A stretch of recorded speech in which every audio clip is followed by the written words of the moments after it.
Welcome everyone, मैं हूँ प्रतीक्षा और चलिए आज मैं आप सभी को ले चलती हूँ हमारी 90s की बेस्ट मूवी यानी कि जुमांजी। एक ऐसा बोर्ड गेम जिसे खेलने पे आपके पास निकल आते हैं बहुत बड़े बड़े जानवर और पूरा का पूरा जंगल मानो आपके सामने आ खड़ा हुआ हो। अगर उस बोर्ड गेम को आपने खेलना बंद नहीं किया तो उसमें से जानवर निकलते ही जाएंगे। अगर आप जीत गए तो वो सारी चीजें वापस नॉर्मल हो जाएंगी। तो चलिए मैं आपको बिना प्रतीक्षा कराए उसी गेम के अंदर ले चलती हूँ। कहानी की शुरुआत 1869 के एक सीन से दिखाई जाती है जहाँ दो बच्चे उस बोर्ड गेम को मिट्टी के अंदर दफनाने लगते हैं। वो चाहते हैं कि ये गेम कभी भी किसी के हाथ ना लगे। इसी के साथ वहाँ पे ड्रम के बजने की भी आवाज आती है। ये बोर्ड गेम यानी कि जुमांजी गेम ड्रम के बजने से ही स्टार्ट होता है। अब कहानी चलती है 100 साल आगे यानी कि 1969 का समय हमें दिखाया जाता है जहां एक बच्चा यानी कि एलन पैरिश, ये है पैरिश खानदान का इकलौता बेटा जो कि अमीर होने के साथ में काफी तमीजदार भी था, लेकिन उसके साथ पढ़ने वाले बच्चे उसे काफी बुली किया करते थे। इसी कारण वो भाग के आ जाता है अपने फादर की फैक्ट्री में। उनके फादर की एक शूज बनाने की फैक्ट्री थी। वहाँ उसके फादर भी पहचान लेते हैं कि आज एलन काफी परेशान है, हो सकता है कि वो बच्चे उसे फिर से मारने वाले हों। तब उसके फादर कहते हैं कि तुम्हें तो इनका डट के सामना करना चाहिए लाइक अ मैन। एलन ये बात सुन के वहीं हाथ में रखे जूते को उस रैंप पे रख देता है। वो जूता आगे जाके एक मशीन में फंस जाता है जिससे मशीन खराब हो जाती है और उसके फादर उसे डांटने ही वाले थे कि एलन का एक फ्रेंड कार्ल ये सारा इल्जाम अपने ऊपर ले लेता है, जिसके कारण उसे जॉब से भी निकाल दिया जाता है। एलन अपने फादर की बात सुन के जब अकेला उनका सामना करने आता है तो वो पिट भी जाता है, लेकिन उसी टाइम वहाँ पास में हो रही कंस्ट्रक्शन साइट पे उसे ड्रम बजने की आवाज आती है। वो दीवार को खोदने लगता है और उसमें से निकल आता है एक बॉक्स। उस बॉक्स को खोलने पे वहाँ निकल जाता है वही जुमांजी गेम। वो गेम को घर ले आता है, लेकिन उसके मम्मी पापा से उसकी कुछ अनबन हो रखी थी। ये शाही परिवार चाहता था कि एलन भी अब शाही स्कूल में ही पढ़े, लेकिन एलन एक आम बच्चों की तरह ही दूसरी स्कूल में पढ़ना चाहता था। उसके फादर उसे जबरदस्ती पैरिश खानदान के पैरिश स्कूल में ही डालना चाहते थे। इस बात के आर्ग्यूमेंट से एलन काफी परेशान था। वो बैग उठाता है और घर से निकलने की कोशिश करता है, लेकिन तभी उसके सामने उसकी एक फ्रेंड आ खड़ी होती है, सैरा। अब एलन और सैरा वो गेम खेलने के लिए सोचते हैं तो दोनों बच्चों को ड्रम के बजने की आवाज आती है। अभी आवाज सुन के दोनों बच्चे उसी गेम को खेलने की सोचते हैं। दोनों बच्चों ने इंस्ट्रक्शन तो कोई खास रीड किए नहीं थे, क्योंकि इंस्ट्रक्शन में लिखा था कि अगर तुम्हें खतरों से खेलने का शौक हो तो ही इस गेम को खेलना, और अगर इस गेम को तुमने बीच में ही छोड़ दिया तो ये तुम्हारे लिए कभी अच्छा नहीं होगा। ये गेम अफ्रीका का एक श्रापित बोर्ड गेम था जिसे खेलने पे आपकी जान भी जा सकती है और आप सालों साल जंगल में गुम भी हो सकते हैं। एलन के पासे चलाने पे कुछ ऐसा लिखा आता है कि अब तुम्हें रहना पड़ेगा जंगल में जब तक पासे नहीं आते 5 और 3, और उसके बाद एलन उसी बोर्ड गेम के अंदर चला जाता है। सैरा को अपनी आंखों पे बिलीव नहीं होता है और एकदम से उसके हाथ से पासे छूट जाते हैं। पासे गिरते ही सैरा की भी चाल चल जाती है और वहाँ चिमनी में से खूब सारे बड़े बड़े चमगादड़ निकल आते हैं। सैरा पागलों की तरह अपने घर की तरफ भागने लगती है और वो पिछले 26 साल तक इसी सदमे को भुलाने की कोशिश करती है कि उसकी आंखों के सामने एलन एक बोर्ड गेम के अंदर गायब हो गया है। कहानी अब हमें ले चलती है 26 साल बाद उसी शाही पैरिश के सुनसान घर में। उस घर में अब रहने के लिए आए होते हैं 2 बच्चे, जूडी और पीटर। उनके साथ रहती है नोरा आंटी। बच्चे अभी अपने उस बड़े से घर की सैर कर ही रहे थे कि तभी पीटर को वापस से उन ड्रम बजने की आवाज आती है। इसके साथ ही साथ उसे ये भी लगता है कि यहाँ पे घर में चमगादड़ भी है। घर को चेक कराने के बाद उन्हें ऐसा कुछ फील तो नहीं होता है। अगली सुबह उनकी आंटी उन्हें कहती है कि क्या तुम्हें मैं स्कूल छोड़ दूं? तब बच्चे कहते हैं कि नहीं, हम स्कूल बस से चले जाएंगे। नोरा आंटी के घर से निकलने के बाद में बच्चों को फिर से उसी ड्रम की आवाज आती है। वो जुमांजी गेम घर में रखा रखा उन बच्चों को अट्रैक्ट करने लगता है कि वो बच्चे आएं और उस गेम को खेलें। बच्चों के स्टोर रूम में पहुंचते ही वहां पे वो गेम उन्हें दिख जाता है। बच्चे सोचते हैं कि ये जस्ट एक बोर्ड गेम है, लेकिन उन्हें नहीं पता था कि आगे आने वाली मुसीबतें क्या हो सकती हैं। पहला पासा डालती है जूडी। जैसे ही वो पासे डालती है गेम में से निकल आते हैं बड़े बड़े मच्छर, जिनके होते हैं इतने बड़े डंक कि अगर वो किसी को काट ले तो वो इंसान वहीं पे मर जाए। जूडी और पीटर कैसे तैसे करके उन मच्छरों को रोशनदान से बाहर निकाल देते हैं। अब वो सोचते हैं कि ये गेम खतरनाक है, हो सकता है कि ये जानवर और भी आए।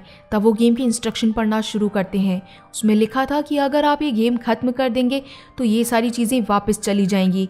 इसलिए वो गेम को कंटिन्यू करना शुरू करते हैं। अब पीटर के पासे डालने पे अब उन्हें मिलते हैं गेम में से निकले बंदर, जो कि उनके पूरे किचन में उधम मचा चुके थे। अब वापस जूडी की चाल आती है। जब वो चाल चलती है तो उसमें से निकलता है एक भयानक सा शेर, जो कि पलक झपकते ही बच्चों के सामने आ खड़ा होता है। बच्चे सीढ़ियों से नीचे उतर के भागने की कोशिश करते हैं और इसी बीच पीटर भी अपनी चाल चल देता है कि तभी उसमें से वही पासे निकल आते हैं जिससे एलन उस बोर्ड गेम के अंदर गया था। और अब उस बोर्ड गेम में से 26 साल बाद एलन भी बाहर आ जाता है। एलन अभी इस समय उस शेर का सामना करता है और उसे कमरे में वापस से बंद कर देता है। बच्चे एलन के इस रूप को देख के काफी डर जाते हैं कि कैसे ये आदि मानव इस गेम से निकल के बाहर आ गया। एलन बाहर निकलते ही सबसे पहले पूछता है कि तुम लोग कौन हो और यहाँ कैसे आए हो? क्या तुम मेरे मम्मी पापा के बच्चे हो? मेरे मम्मी पापा कहाँ हैं? और वो अपने आदिवासी गेटअप के अंदर ही शहर की गलियों में निकल पड़ता है अपने मम्मी पापा को ढूंढने के लिए। तब वहाँ हमें वही काल दिखाया जाता है जो कि एलन के फादर की फैक्ट्री में शूज बनाया करता था। अब वो एक पुलिस ऑफिसर बन चुका था। ये कैरेक्टर कहानी में आपको कहीं बीच बीच में जरूर देखने को मिलेगा। अब एलन वहीं अपने फादर की शू फैक्ट्री में पहुंच जाता है अपने फादर को ढूंढने के लिए। तब वो वहां देखता है कि वो फैक्ट्री बिल्कुल बंद पड़ गई है, वहां अब कोई भी नहीं रहता। तब वहां उसे एक आदमी मिलता है और वो कहता है कि फैक्ट्री का मालिक मानो पागल हो गया था जब से उसका बेटा गुम हुआ था। उसने अपनी सारी प्रॉपर्टी, अपनी सारी जायदाद अपने बच्चे को ढूंढने में लगा दी। इतना प्यार तो शायद ही कभी किसी ने किया होगा। तब एलन पूछता है कि क्या तुम्हें पता है मेरे मम्मी पापा कहाँ हैं? उसके बाद एलन को पता चलता है कि उसके मम्मी पापा 1991 में ही मर चुके थे। और अब वो उन दोनों बच्चों को कहता है कि मुझसे उन्होंने बहुत ज्यादा प्यार किया था और वो उन दोनों बच्चों को छोड़ के फिर से चलने लगता है। तब उन्हें रास्ते में पता चलता है कि जो बड़े बड़े मच्छर उस गेम से निकले थे वो शहर में अब लोगों को काट रहे हैं। इसके कारण लोग मर भी रहे हैं और हॉस्पिटल पहुंच रहे हैं। तब वो अपनी जान बचाने के लिए कार में बैठ जाते हैं, लेकिन वो मच्छर उस कार पे भी हमला कर देते हैं। अब वो सभी लोग वापस अपने घर पहुंच जाते हैं। एलन ने पिछले 26 साल के अंदर कभी भी शेविंग नहीं की थी, ना ही कोई अच्छे कपड़े पहने थे। एलन वापस अपने अच्छे कपड़े पहन के शेव करके एक जेंटलमैन की तरह बाहर आता है। हालांकि वो खाना अभी भी आदिवासियों की तरह ही खाता था। अब दोनों बच्चे उसे कहते हैं कि हम ये गेम वापस खेलेंगे ताकि ये सारी चीज़ें बंद हो जाए। तब एलन उन्हें आगाह करता है कि तुम्हें कुछ भी नहीं मालूम है इस चीज़ के बारे में। बच्चे उन्हें कहते हैं कि तुम तो बिल्कुल डरपोक हो, तुम डर चुके हो। एलन उन्हें बताता है कि मैं डरपोक नहीं हूँ, मैंने ऐसी चीज़ें देखी हैं जंगल में जो तुमने कभी महसूस या इमेजिन भी नहीं की होंगी। रात के अंधेरे में कोई ऐसी चीज़ तुम्हारी पीछा करेगी जिसके बारे में तुम्हें हर समय लगेगा कि वो तुम्हें खा जाएंगी। मैंने इन चीज़ों का सामना पिछले 26 साल से किया है, मैं कमज़ोर नहीं हूँ। तब एलन कहता है कि तुम दोनों ये गेम खेलो, मैं सिर्फ तुम्हें देखूंगा। अब जूडी, पीटर और एलन वो गेम लेके बैठते हैं, लेकिन पासी चलाने पे जो गोटियां हैं वो आगे नहीं बढ़ती हैं। क्यों? क्योंकि इसमें 4th मेंबर अभी भी मिसिंग था और वो 4th मेंबर थी सैरा, जिसने आज से 26 साल पहले एलन के साथ में ये गेम स्टार्ट किया था। सभी को लगता है कि सैरा अब शायद इस शहर में नहीं होगी या उसने शहर छोड़ दिया होगा। फिर भी एक आखिरी उम्मीद लेके वो सभी सैरा के घर पे जाते हैं। वहाँ वो देखते हैं कि सैरा ने अपना नाम, हुलिया सब कुछ चेंज कर लिया है, क्योंकि लोग उसे पागल समझते थे, इसलिए उसने अपनी आइडेंटिटी ही चेंज कर ली। अब जब एलन सैरा के सामने आ खड़ा होता है और सैरा को पता चलता है कि ये वही एलन है जो बोर्ड गेम में चला गया था और गायब हो गया था, यानी कि वो पागल नहीं थी, ये बात समझ के वो बेहोश हो जाती है। अब एलन उसे उठा के वापस अपने घर ले आता है। जब सैरा होश में आती है तो वो पागलों की जैसे बिहेव करने लगती है कि मैं बिल्कुल सही थी, वो बोर्ड गेम ही तुम्हें ले गया था और मैंने पिछले 26 साल सिर्फ और सिर्फ साइकाइट्रिस्ट के पास में बिताए हैं ये फिलॉसफी समझने के लिए कि वो जस्ट एक गेम था, इससे ज्यादा कुछ नहीं, और तुम्हें तुम्हारे फादर ने मार दिया था। तब बच्चों की और एलन के समझाने के बाद अब सैरा भी इस गेम में शामिल हो जाती है। अगली चाल चलने पे अब बोर्ड पे इंस्ट्रक्शन आता है कि तुम्हें मिलेगा जंगलों से भरा घर, और देखते ही देखते सारा जंगल उनके घर में आ जाता है। बड़ी बड़ी बेलें, बड़े बड़े फूल जो कि इंसानों को ही खाने लगते हैं, ये बेल पूरे के पूरे घर पे छाने लगती है और एक बड़ा सा फूल निकल के आ जाता है पीटर के पैर में। तब एलन तलवार लेके उस फूल को काट देता है। सभी फिर से काफ़ी डर जाते हैं और सोचते हैं कि अब तो हमें ये गेम फिनिश करना ही पड़ेगा। अगर हमने ये गेम ख़त्म नहीं किया तो ये सारी चीज़ें हमें ख़त्म कर देंगी। अब अगली चाल चलाई जाती है और अगली चाल में निकल आता है एक हंटर और वो शिकार करने आया था एलन का। वो जैसे ही एलन को देखता है उस पे गोलियां बरसाना शुरू कर देता है। एलन उसे देखते ही भाग जाता है उस घर से, लेकिन वो दूसरी खिड़की से वापस घर के अंदर आ जाता है। बच्चे उसे पूछते हैं कि आखिर ये कौन है जो तुम्हारे पीछे इतना पड़ा है। तो एलन कहता है कि मैं पिछले 26 साल से इससे भाग रहा हूँ, ये बस गेम का एक हिस्सा है और मुझे मारना चाहता है। अब गेम वापस शुरू होता है। अगली पासी चलने पे इंस्ट्रक्शन आ जाता है कि भागो नहीं तो मारे जाओगे। और अब उस गेम से निकल आते हैं बड़े बड़े दरियाई घोड़े, हाथी और जेब्रास, और वो सभी इन चारों को कुचलने वाले थे कि चारों के चारों अपनी जान बचा के एक साइड जगह ढूंढ लेते हैं। तभी उसमें से एक बतख निकल आता है और वो गेम को उठा के अपने साथ ले जाता है। एलन को पता था कि ये गेम उठा के जाएगा नदी के किनारे। दूसरी तरफ अब वो हंटर भी पहुंच जाता है एक नई बंदूक लेने के लिए दुकान में। अब चारों नदी किनारे पहुंचने पे देखते हैं कि वो जुमांजी गेम पहुंच जाता है पानी की बड़ी बड़ी लहरों के बीच में। पीटर काफी बहादुरी से उस गेम को उल्टा लटक के अपने हाथ में ले लेता है और अब सब वापस अपने घर जाने की तैयारी करते हैं कि तभी उन्हें रास्ते में मिल जाते हैं पुलिसमैन कार्ल। अब वो एलन को गिरफ्तार करने वाले थे कि तभी वहाँ पे वो हंटर भी उनके ऊपर शूटिंग करने लगता है। इसलिए एलन उसी पुलिसमैन के साथ में चल देता है और वो बाकी लोगों को कहता है कि तुम गेम खेलना कंटिन्यू रखो। छोटा लड़का सोचता है कि ये गेम जल्द से जल्द खत्म करने के लिए मैं एक काम करता हूँ कि ये पासी जोर से फेंक देता हूँ, और वो यही करता है। पासी जोर से फेंकने के कारण वो चाल उसी पे ही उल्टी पड़ जाती है। गेम काफी स्मार्ट था और ऐसी चालाकियों को वो समझता था। अब इसी कारण वो कर्ज दे देता है, बदलने लगता है एक बंदर के अंदर। वहाँ दूसरी तरफ एलन अब कार्ल को बताने लगता है कि मैं एलन पैरिश हूँ, यानी कि 26 साल पहले जो लड़का गायब हुआ था। अब वहाँ सैरा और दोनों बच्चे शहर के बीचों बीच खड़े होते हैं कि तभी वहाँ पे वो शिकारी आके उनसे बोर्ड गेम लेने लग जाता है। उनके चारों तरफ बड़े बड़े जानवर घूम रहे होते हैं। कार के अंदर फंस जाता है जिसके ऊपर बड़े बड़े जानवर पैर रख के निकलने लगते हैं और शिकारी उसी समय का फायदा उठा के वो बोर्ड गेम छीन लेता है। सभी पहुंच जाते हैं एक मॉल में और सभी उस शिकारी से वो बोर्ड गेम लेने की कोशिश करते हैं, लेकिन शिकारी को चकमा देना इतना भी आसान नहीं था। लेकिन बच्चे भी बहुत होशियार थे। उन्होंने एक बोट बनाई जिसके पीछे बड़े बड़े सिलेंडर लगा दिए। जैसे ही शिकारी उन बच्चों के पास आने वाला था, शिकारी का पैर फिसला और जूडी ने डंबल से बांध रखे सिलेंडर को खींच दिया। वो बोट उड़ती उड़ती आई और शिकारी को अपने साथ ही ले गई। और अब वहाँ पे पहुँच जाते हैं एलन और वही पुलिसमैन भी।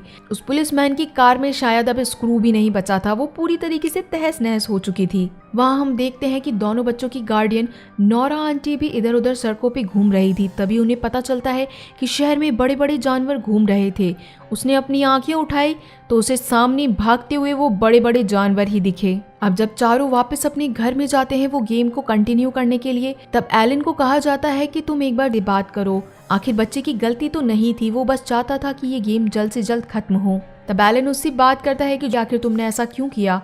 तब कहता है कि प्रॉब्लम इस चीज की नहीं है, प्रॉब्लम तो ये है कि मेरी एक पूंछ भी उगाई है। अब जब वो अपने घर के अंदर जाते हैं तो वो देखते हैं कि वो घर अब घर नहीं रहा, बल्कि उस बोर्ड गेम ने उस घर को जंगल में तब्दील कर दिया था। अब पासे फिर से चलाए जाते हैं और इस बार इंस्ट्रक्शन आता है कि पानी की बारिशों से भीगोगे तुम। लेकिन आने वाला पानी बारिश की तरह नहीं, बाढ़ की तरह उनके घर में बरस रहा था। और ये पानी सिर्फ और सिर्फ एलन पैरिश के घर में ही बरस रहा था। वो पानी सिर्फ पानी नहीं था, उस पानी के अंदर मानो जानवर भी आ चुके थे। और वहाँ हम देखते हैं मगरमच्छ की फाइट। अब एलन दोनों बच्चों को चढ़ा देता है झूमर पे। इधर सहरा और एलन दोनों उन मगरमच्छों से लड़ने की कोशिश करते हैं कि तभी वहाँ पे नोरा आंटी और वो पुलिसमैन आके उनका दरवाजा खोल देते हैं और वो सारा का सारा पानी घर से बाहर निकल आता है और उस पानी के साथ में वो मगरमच्छ भी बाहर निकल आते हैं। अब चारों फिर से कोई नया एडवेंचर नहीं चाहते थे, अब वो चाहते थे कि बस जल्द से जल्द ये गेम खत्म हो जाए। अब जब वो गेम को खत्म करने के लिए फिर से पासे डालते हैं तो एलन के पास इंस्ट्रक्शन आते हैं कि ये घर बदल जाएगा रेत में। और देखते ही देखते वो जमीन बदल जाती है रेत के अंदर और एलन चला जाता है उसी जमीन के अंदर। कि तभी जूडी फटाफट से वो पासे उठाती है और नई चाल चलती है। तब वो जमीन रेत में बदलना बंद हो जाती है और एलन वहीं का वहीं रुक जाता है। लेकिन नई चाल इतनी भी आसान नहीं थी। अब उनके सामने निकल आते हैं 8 पैरों वाले जानवर, यानी कि बड़ी बड़ी मकड़ियाँ। अब वो बड़ी बड़ी मकड़ियाँ एक के बाद एक इन्हें काटने के लिए दौड़ती हैं। अब दोनों बच्चे इन मकड़ियों को मारने के लिए इधर उधर कोशिश करते हैं कि तभी एक मकड़ी ने जूडी को भी काट लिया था। अब इन जानवरों को फिर से भेजने के लिए चाल चलनी थी सैरा को। सैरा अपने मुंह में पासे लेती है और फिर से पासे डालती है और इस बार पासे आते हैं धरती को अलग अलग करने के, यानी कि अर्थक्वेक आने वाला है और ये धरती 2 हिस्सों में बंटने वाली है। जैसे ही वो घर 2 हिस्सों में बंटने लगता है, एलन वहाँ पे पेड़ की शाखा लेके इधर उधर झूलने लगता है, लेकिन घर के 2 हिस्से होने के कारण वो गेम भी उसी जमीन के अंदर गिर जाता है। जहाँ वो गेम गिरता है वहीं पे एलन भी पहुंच जाता है। एलन उस गेम को उठाने के लिए पासी चलाने वाला था कि तभी वो अपने सामने खड़ा पाता है उस शिकारी को। अब शिकारी अपने हाथ में बंदूक लिए एलन का सर उड़ाने वाला था और वो उसे पूछता है कि बताओ तुम्हारी आखिरी ख्वाहिश क्या है। एलन चालाकी से वापस से पासे डाल देता है बोर्ड पे। पासों के काफी देर लुढ़कने के बाद आखिरकार उसे वो नंबर मिल जाते हैं। एक पासे में था 2, एक पासे में था 1, यानी कि नंबर 3। और 3 नंबर आते ही एलन की गोटी पहुंच जाती है बिल्कुल मिड के अंदर और एलन वो गेम जीत जाता है और वो जोर जोर से चिल्लाने लगता है जुमांजी जुमांजी। इसी टाइम पे शिकारी भी अपनी गोली चला देता है, लेकिन जुमांजी गेम अब हो चुका था खत्म। जो बोर्ड गेम से सारी की सारी चीजें निकली थी वो एक एक करके हवा में तब्दील होकर उसी बोर्ड गेम में वापस जाने लगती है। साथ ही साथ वो बोर्ड गेम अपने साथ समय भी ले जाता है, यानी कि अब वो दोनों पहुंच जाते हैं 26 साल पहले, जहां से एलन और सैरा ने वो गेम स्टार्ट किया था। अब उनके सामने ना तो वो जानवर थे, ना ही कोई शिकारी था, ना ही अब जूडी और पीटर भी थे। एलन को अब समझ में आ गया था कि ये जिंदगी काफ़ी अनमोल है और वो अपने मम्मी पापा को कितना प्यार करता है और उससे ज़्यादा उसके मम्मी पापा उससे प्यार करते हैं। तब वो भाग के जाता है अपने पापा के पास में और गले लग जाता है, क्योंकि उसे रियलाइजेशन था कि पिछले 26 साल उसने जो जंगल में काटे थे और वापस इसी दुनिया में आने के बाद उसने अपने मम्मी पापा को पाया भी नहीं था। अब एलन और सैरा उस गेम को पत्थरों से बांध के पानी में वापस फेंक देते हैं कि ताकि ये गेम किसी और की जिंदगी में ना आए और ना ही वो दुनिया भर के जानवर वापस इस जगह पे आए। कहानी वापस चलती है आगे के 26 साल बाद। अब एलन और सैरा ने शादी कर ली थी और सैरा अब एक बच्चे को भी जन्म देने वाली थी। वो अपने घर पे क्रिसमस पार्टी ऑर्गेनाइज करते हैं, जहाँ पे वो बुलाते हैं जूडी और पीटर के मम्मी पापा को। जैसा कि बच्चों ने बताया था कि वो दोनों मार्केटिंग का काम करते हैं, तो जूडी और पीटर के मम्मी पापा कहते हैं कि हम लोग एक ट्रिप पे जाने वाले हैं कि तभी एलन और ज़रा ज़ोर से चिल्लाते हैं कि नहीं, आप उस ट्रिप पे बिल्कुल मत जाइए, क्योंकि उन्हें तो पहले से ही पता था कि इसी ट्रिप के अंदर जूडी और पीटर के मम्मी पापा की डेथ होती है। और अब एलन और सैरा उन दोनों को अपने कंपनी में काम दे देते हैं। हालांकि इन बच्चों को कुछ भी याद नहीं होगा, क्योंकि वो टाइम वापस से उसी बोर्ड गेम के अंदर चला गया था। कहानी का आखिरी सीन हमें दिखाया जाता है कि वो गेम वापस से सतह पर आ गया था और अपनी वही ड्रम की आवाज़ों से लोगों को अट्रैक्ट करने लगता है और कहानी यहीं पे ख़त्म होती है। तो आप सभी मुझे ज़रूर बताइएगा कि किस किस ने अपने बचपन में मूवी देखी थी जुमांजी। सभी मेरे साथ यूं ही बने रहिएगा। मैं आप सभी लोगों से मिलती हूँ जल्द ही अगली मूवी के साथ में। तब तक के लिए टाटा।